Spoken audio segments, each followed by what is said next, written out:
걱정하지 말아요. 내가 힘이 될게요.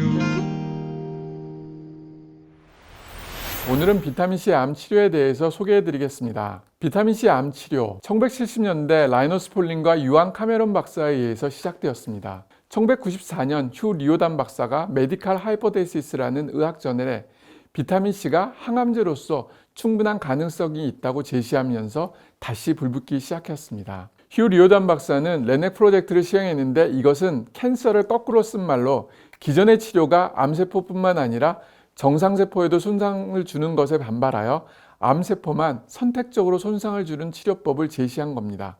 2004년 NIH의 마크 레빈 교수가 논문 발표를 통해서 비타민C의 정맥주사만이 암치료에 효과적이라는 것을 얘기해 줬습니다. 이 레빈 교수의 이 논문 한 편이 1985년도 메이오 클리닉의 모텔 박사의 연구가 잘못됐다는 것을 반론해 줬던 연구 결과이기도 합니다. 그럼 비타민C 항암 작용은 어떨까요? 비타민C는 암대사 치료 중 가장 대표적인 방법입니다. 그 기전을 보면 다음과 같습니다.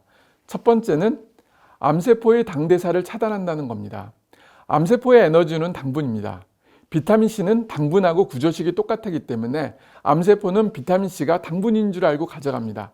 그러나 비타민C는 칼로리가 없습니다. 그렇기 때문에 암세포의 에너지원으로 작용을 하지 못하고 암세포를 오히려 굶어 죽이는 작용을 하게 됩니다. 두 번째는 활성산소로 작용을 합니다.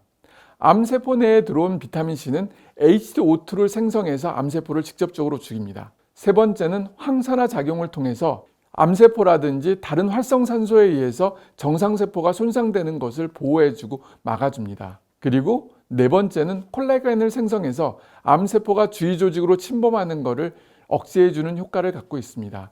이들 작용에 의해서 비타민C는 항암 효과를 하게 되는 것입니다. 비타민C 치료 현황을 보게 되면 암 환자 중 유방암의 경우는 50%가 관심을 갖고 있고, 실제 비타민C 주사를 맞는 분들은 25%를 차지하고 있습니다. 그리고 일반적으로 암 환자들이 대체의학에 대한 관심을 많이 갖고 있습니다. 항암제나 방사선 치료로 인한 부작용을 막아주고 그 치료의 효과를 올려줄 뿐만 아니라 재발을 막는 목적으로 이런 비타민C를 포함한 다양한 대체의학적인 방법을 사용하고 있습니다. 그 중에 가장 대표적인 게 고용량 비타민 요법, 메가비타민 치료입니다. 암 환자들의 치료 효과를 보게 되면 삼해질 호전이 77%, 면역기능 증진이 71%, 생명 연장이 62%, 증상 호전이 44%를 차지하고 있습니다. 비타민C가 암 환자에게 많은 경우 도움이 된다는 것을 제시해주고 있는 자료입니다. 비타민C 주사 요법을 보게 되면 비타민C를 단독으로 사용하는 경우 비타민C의 용량은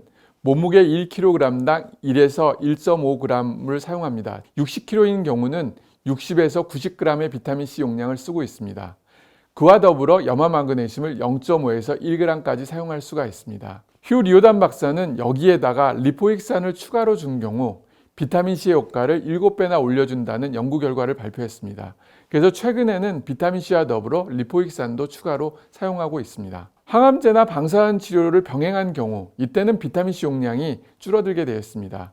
일반적으로 이 경우는 몸무게 1kg당 0.5에서 1g을 사용하게 되는데 60kg인 경우는 30에서 60g을 사용하고 있습니다. 일반적으로는 30g을 제일 많이 추천하고 있고요.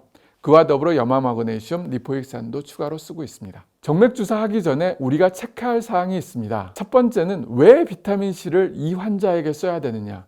목적이 명확해야 됩니다. 남들이 좋아하니까, 어떤 사람이 비타민C 맞으니까 좋다고 나도 덩달아서 쓰면 안 됩니다. 치료 목적이 명확할 때, 효과가 있을 거라고 판단이 됐을 때만 비타민C를 써야 됩니다. 그리고 문진과 혈액 검사를 통해서 이 사람이 비타민C가 혹시 이 환자한테 부작용을 유발시키지 않을까, 아니면 심각한 문제를 유발시키지 않을까를 확인해 줘야 됩니다. 심장결석, 혹시 심부전, 심장이 안 좋은 경우, 이럴 때는 피해야 되고, 혈액 검사를 통해서 G6피드라든지 비유행 크레아틴 같은 수치에 이상이 있는 경우도 안 하는 게 좋습니다. 정맥주사를 맞았을 때 부작용들이 생기는 게 있는데 가장 대표적인 거는 혈관통입니다. 비타민C는 삼투압이 높기 때문에 비타민C 용량이 많으면 많을수록 혈관통을 호소하는 경우들이 있습니다. 그런 경우는 천천히 준다든지 아니면 수액량을 더 늘려서 주게 되면 혈관통을 많이 없애줄 수 있습니다. 그리고 식사를 못하는 경우, 이때는 비타민C를 주는 게 아니라 먼저 영양제 주사를 줘야 됩니다. 예를 들어서 체중이 너무 많이 빠졌다.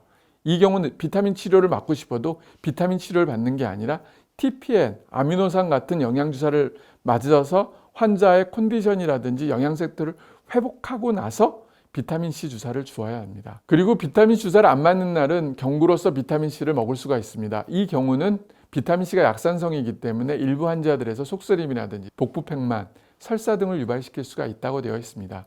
그 경우 가급적이면 식사와 더불어 먹게 되면 대부분 증세들이 호전되고 있습니다.